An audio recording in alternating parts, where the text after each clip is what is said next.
बहुत समय पहले की बात है। एक घने जंगल में एक बड़ा और मजबूत भालू रहता था।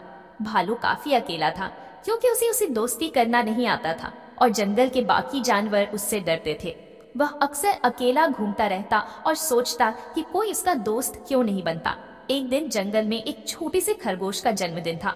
सभी जानवर खुश थे और मिलकर जश्न मना रहे थे, लेकिन भालू को किसी ने निमंत्रण नहीं दिया।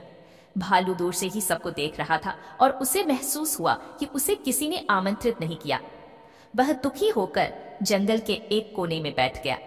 तभी जंगल का सबसे बूढ़ा और समझदार जानवर कछुआ भालू के पास आया। उसने भालू से पूछा, तुम इतने दुखी क्यों हो? भालू ने कहा, कोई मुझसे दोस्ती नहीं करना चाहता कछुआ जी, सब मुझसे डरते हैं। कछुए ने मुस्कुराते हुए कहा, दोस्ती ताकत या डर से नहीं, प्यार और विश्वास से होती है।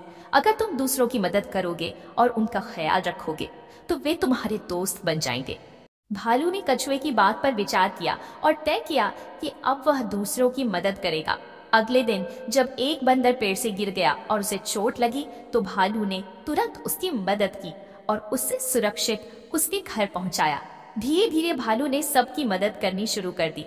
कभी वह पंछियों के लिए पानी लाता तो कभी घायल जानवरों की देखभाल करता। धीरे धीरे जंगल के जानवरों ने देखा कि भालू वास्तव में अच्छा और मददगार है।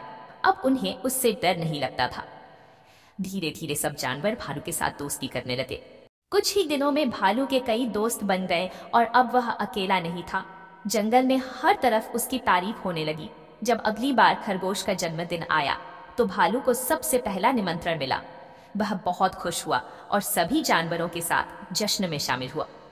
इस तरह भालू ने सीखा कि सच्ची दोस्ती ताकत से नहीं बल्कि दूसरों की मदद और प्यार से होती है। सीख, सच्ची दोस्ती का